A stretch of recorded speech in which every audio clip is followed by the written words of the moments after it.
direta com esse grupo. Estou super feliz de ingressar nesse time de guerreiras que buscam se fortalecer dia a dia através de conhecimento, através dos cultos. Eu amei a parte de receitas e tudo mais. Quanta coisa legal.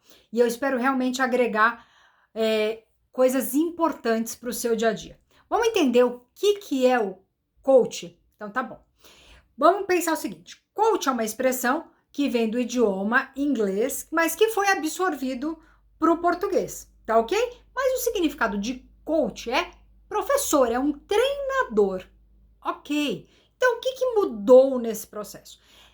Bem, primeiro porque se a gente acaba falando que é um professor e um treinador, muitas vezes as pessoas não valorizam o que poderiam valorizar. E aí, hoje em dia, se tornou uma moda, as pessoas agregam a palavra coach a todas as coisas. Peraí, eu não estou menosprezando o processo. Eu só quero que você compreenda o que acaba acontecendo. E é muito legal também a gente entender. Existem nutricionistas que se formaram como nutricionistas, orientam pessoas e buscaram muitas vezes na ferramenta de coaching, num processo de desenvolvimento humano, algo para agregar na sua orientação como nutricionista. Existem esportistas também que buscaram conhecimento sobre essa área, que já até tinham na sua faculdade, mas agregaram pontos a mais para se fortalecerem como educadores físicos. E assim por diante, tá ok? É importante a gente entender um pouco mais sobre esse processo, entender como ele acaba acontecendo, tá? Para que a gente não seja enganado sobre o que é o coach, tá? Mas imagina como funciona essa história. Então, eu sou o coach, eu sou a condutora do processo, tá ok? A pessoa que passa pelo processo, o cliente, o coachee, que aí nesse caso agora a gente escreve coachee com 2 E's no final. A pessoa que passa pelo processo, ele é o coachee, e ele passa pelo processo de coaching. Então, coaching é o processo, tá? Nesse processo, o meu papel como condutora é me conectar a essa outra pessoa, tá ok? Para que eu, dentro desse processo, eu consiga conduzi-la para um processo de alta performance, de desenvolvimento.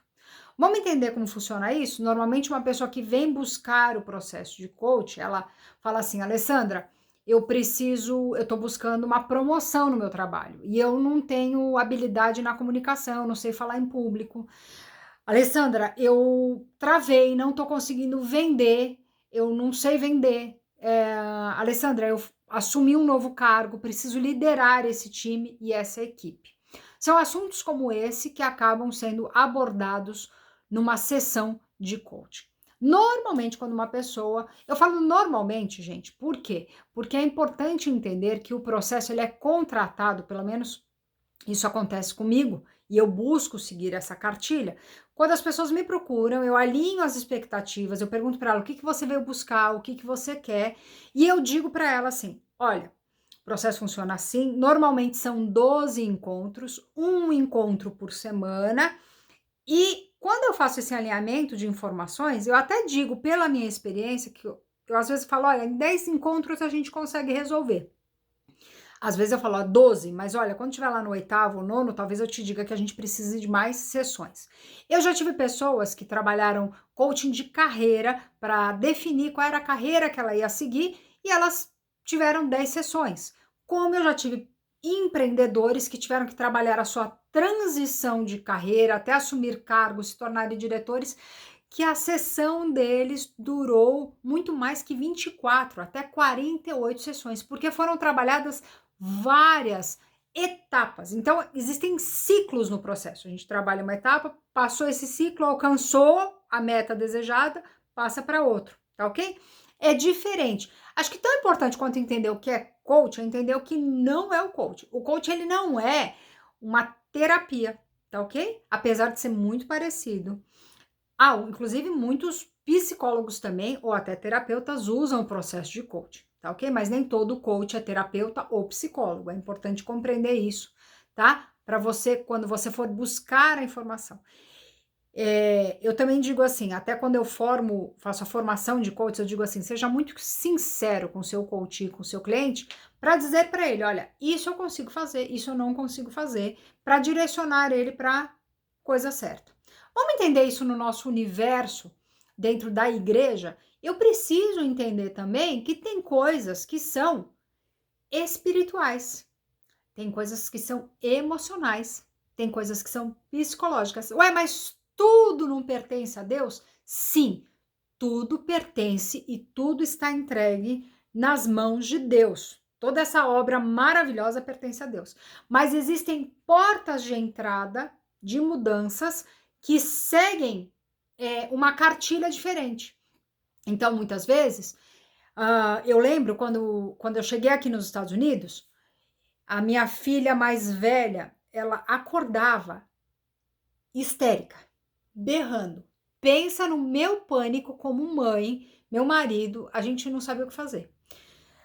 Aí eu acordava, eu abraçava, eu punha ela no meu colo e eu dizia assim, meu Deus, eu orava, falava, Senhor Deus, por favor, me ajuda. Porque eu dizia assim, existe alguma coisa aqui espiritual que está perturbando a minha filha e eu orava. E quer dizer que não era isso que estava acontecendo? Sim, muito provável.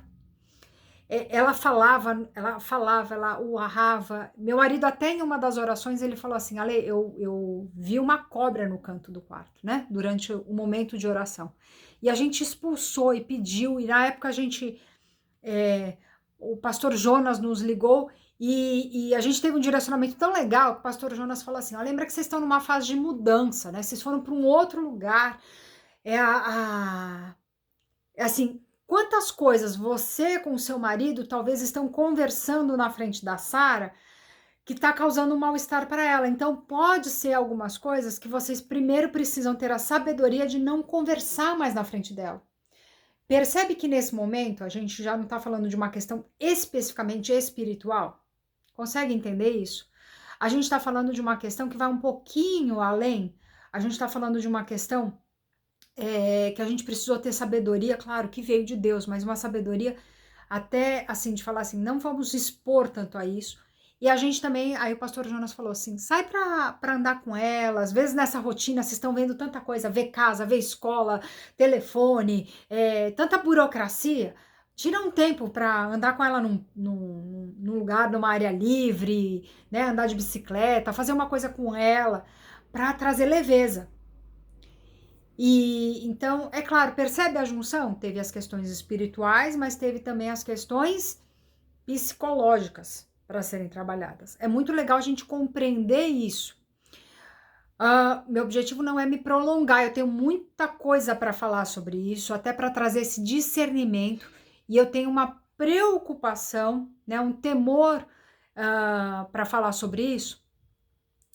E então, assim, para que a gente possa compreender um pouquinho o que é o coaching, tá? Vamos entender um pouco mais. Eu tô aqui compartilhando assim de coração a minha história para que vocês realmente assim entendam que é um processo muito legal. Mas que vocês entendam o seguinte, que eu acho que assim de extrema importância. Nada, absolutamente nada vai substituir o nosso relacionamento com Deus. No entanto, se Deus colocou na tua frente pessoas queridas que podem te ajudar, que coisa boa. Aproveite essa ajuda. Às vezes pode ser um coach, pode ser um psicólogo, pode ser um psiquiatra, pode ser um médico, pode ser uma amiga ou um amigo. Então aproveite essas oportunidades, mas trabalhe na balança. Nada substitui a nossa relação com Jesus Cristo, amém? E também que a gente não seja cego sobre as pessoas que Deus nos entrega. Então, para finalizar essa história, eu vou contar uma historinha para vocês. Diz que tinha uma mulher que ela estava passando por um momento muito difícil e assim uma destruição na casa dela. E ela falou: Deus me ajuda. Aí diz que Deus mandou primeiro um caminhão de bombeiro, falou: olha, sua casa foi destruída, então nós viemos aqui te resgatar. Ela falou: não, estou esperando a ajuda de Deus. E ficou lá, e ela não sabia mais o que fazer. Daqui a pouco veio um grupo, voluntários de não sei da onde. Vamos, nós viemos te ajudar. E ela, não, eu estou esperando a ajuda de Deus. Até que, de repente, um pedaço da casa que ainda não tinha se desmoronado, desmoronou e caiu na cabeça dela. Pum! E a mulher morreu. Aí ela chegou no céu muito brava. Ela falou, Deus, eu estava esperando o Senhor me ajudar. E o Senhor não me ajudou. Ele falou, ajudei sim. Mandei os bombeiros, mandei os voluntários e você não quis. Então, que você tenha esse olhar para saber que Deus manda muita coisa, hein? Deus derrame sabedoria na vida de vocês. Muito feliz por estar com vocês aqui neste grupo e até a próxima sexta-feira.